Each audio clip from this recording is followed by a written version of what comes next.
Good morning बच्चों, कैसे हो आप सब। उम्मीद करते हो सब अच्छे होंगे, स्वस्थ होंगे और पढ़ भी रहे होंगे। तो बच्चों, आज हम लोग हिंदी लिटरेचर जो बुक है उसका पार्ट 2 पढ़ने जा रहे हैं। तो आप सभी अपना हिंदी लिटरेचर बुक निकालिए और पार्ट 2 देखिए। Page number 7। तो पार्ट 2 में आज हम लोग क्या पढ़ेंगे? पश्चाताप। तो पश्चाताप का अर्थ क्या होता है? पछताना। जैसे होता है ना, आप लोग कहानी सुने होंगे, अब पछतावा होत का जब चिड़िया चुग गई खेत। तो जब समय रहते हुए भी हम कोई काम नहीं करते हैं और जब समय निकल जाता है तो हम पछताते हैं, हम अफसोस करते हैं। तो इस कहानी में जो है कि पश्चाताप यानी पछतावा है। तो किस प्रकार का पछतावा है, तो हम लोग ये जो कहानी है पढ़ेंगे तो हमें समझ में आएगी। ठीक है। तो लास्ट क्लास में हम लोगों ने क्या पढ़ा था? पार्ट 1 जो कविता था प्यारा देश हमारा, जिसमें जो कवि है उन्होंने सच में हमारे देश का गुणगान किए हैं और सच में हमारा देश प्यारा है और महान है। हमारे देश को देखने से ऐसा लगता है कि मानव कुदरत यानी प्रकृति ने उसे स्वयं क्या किया है? सजाया है। ठीक है। और हमारा ही देश ऐसा देश है जहाँ पे भिन्न भिन्न धर्म, भिन्न भिन्न जाति, उनकी अलग अलग भाषाएं हैं, उसके बावजूद भी सब क्या है? एक समान रहते हैं, प्रेम पूर्वक रहते हैं, भाई भाई सब मिलकर आपस में प्रेम से रहते हैं। तो आज हम लोग पार्ट 2 में पढ़ने जा रहे हैं, जो कि पश्चाताप और एक कहानी है। आयुष और यश एक ही कक्षा में पढ़ते थे और पक्के मित्र थे। तो आयुष और यश क्या थे? दोनों बहुत ही अच्छे, बहुत ही पक्के मित्र थे जो एक ही क्लास में पढ़ते थे। उनके विद्यालय में प्रत्येक वर्ष खेल प्रतियोगिता आयोजन किया जाता था। आयुष और यश प्रत्येक वर्ष दौड़ प्रतियोगिता में भाग लेते थे। हर साल आयुष प्रथम और यश द्वितीय स्थान पर आता था।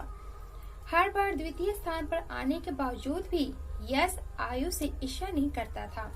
दोनों हमेशा एक दूसरे से खुश रहते थे। तो इसमें क्या दिया हुआ है? जो आयुष और यश रहते हैं ये बहुत ही अच्छे मित्र रहते हैं और उनके स्कूल में आप लोग जानते हैं कि हर स्कूल में क्या होता है? हर साल खेल प्रतियोगिता होता है जिसमें सभी बच्चे क्या करते हैं? भाग लेते हैं। तो उसी प्रकार जो आयुष और यश थे हर साल क्या करते थे? उनकी स्कूल में जो खेल प्रतियोगिता होता था उसमें वे भाग लेते थे। और क्या होता था? हर बार द्वितीय स्थान पर आने के बावजूद भी आयुष ईर्ष्या नहीं करता था। तो यश हर साल क्या होता था? द्वितीय स्थान पर आता था यानी दूसरे स्थान पर आता था। इसके बावजूद भी वह आयुष से ईर्ष्या यानी उससे वह नहीं जलता था। दोनों हमेशा एक दूसरे से क्या रहते थे? खुश रहते थे। मगर उनके सहपाठी सौरभ से आयुष और यश की मित्रता देखी नहीं जाती थी। आप लोग जानते हैं कि दो जब खुशी लोग रहते हैं तो तीसरे को किसी की खुशी देखी नहीं जाती है। तो उसी प्रकार का एक सहपाठी यानी उनके साथ में पढ़ने वाला एक सौरभ था, जो आयुष और यश की जो दोस्ती थी उससे भाती नहीं थी। वह उन दोनों को क्या करना चाहता था? अलग करना चाहता था। वह सोचता था कि कैसे मैं इन दोनों को अलग करूं। उन दोनों की खुशी उसे बर्दाश्त नहीं होती थी। वह हमेशा उन दोनों को देखकर जलता था। अतः जब भी सौरभ को यश मिलता वह आयुष के विरुद्ध उसके कान यह कहकर भरने लगता कि आयुष की वजह से वह पिछले 3 वर्षों में दौड़ प्रतियोगिता में द्वितीय स्थान पर आ रहा है। तो क्या करने लगा? दोनों को एक दूसरे के खिलाफ विरोध भड़काने लगा। और क्या बोलता था कि तुम्हें जानते हो, तुम हर साल दूसरे स्थान पर क्यों आते हो, पहले स्थान पर क्यों नहीं आते हो? क्योंकि उसका कारण कौन है? उसका कारण आयुष है। आयुष की वजह से तुम हमेशा दूसरे स्थान पर आते हो, प्रथम स्थान पर नहीं आ पाते हो। दौड़ धीरे धीरे बात यश की समझ में आने लगी। अतः वह अब हर समय इसी सोच में डूबा रहता कि आखिर ऐसा क्या किया जाए कि इस बार दौड़ प्रतियोगिता में प्रथम आए। अब वह जो यश था उसके दिलो दिमाग में यह बात छा गई कि हाँ, कहीं न कहीं इसकी वजह कौन है? आयुष है, जिसकी वजह से मैं हर साल क्या होता हूँ? दूसरे स्थान पर आता हूँ। अब वह सोच विचार करने लगा कि अब क्या किया जाए कि मैं प्रथम स्थान पर आऊँ। इस साल जो दौड़ प्रतियोगिता होने वाली है उसमें जो यश है क्या सोच रहा था कि मैं कैसे प्रथम स्थान पर आऊं। आखिरकार एक दिन यश के दिमाग में एक योजना आ ही गई। वह खुशी से उछल पड़ा। फिर बेसब्री से प्रतियोगिता वाले दिन की प्रतीक्षा करने लगा। जब प्रतियोगिता में 3 दिन शेष रह गए तो यश ने अपनी योजना को अंजाम देने की सोची। तो जो दौड़ प्रतियोगिता थी करीब आ गई थी और एक योजना उसके दिमाग में आ गई, किसके? यश के। और जैसे ही प्रतियोगिता के 3 दिन शेष रह गए तो उसने उस योजना को क्या अंजाम दिया? फिर क्या था, जिस पार्क में आयुष मुंह अंधेरे दौड़ने का अभ्यास किया करता था, रात्रि को वहां जाकर उसने मोबिल ऑयल फैला दिया। फिर घर लौटकर जानबूझकर प्रातः देर तक सोता रहा।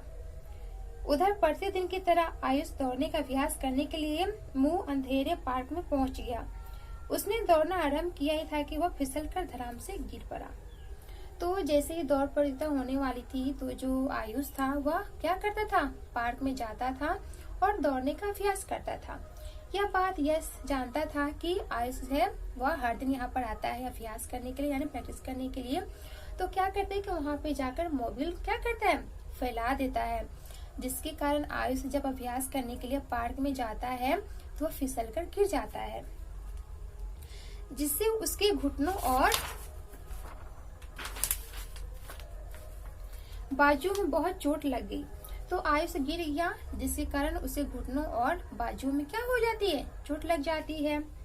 यश की मम्मी ने उसे आयुष को घायल हो जाने की सूचना दी तो मन ही मन प्रसन्न हुआ कि अब आयुष प्रतियोगिता में भाग नहीं ले सकेगा और वही प्रथम आएगा। तो यश तो मन ही मन बहुत खुश हो रहा था, क्योंकि उसकी दिमाग में जो योजना आई थी तो उसने उसका अंजाम दे दिया, वह उसको घायल कर दिया ताकि इस दौड़ प्रतियोगिता में आयुष भाग न ले सके और जो यश है वह प्रथम आ सके। परंतु आयुष ने प्रतियोगिता में भाग लिया और प्रथम स्थान प्राप्त किया। आयुष को चोट लगी थी, इसके बावजूद वो क्या किया, वह प्रतियोगिता में भाग लेता है और वह हर साल की तरह इस साल भी प्रथम स्थान आता है उसका।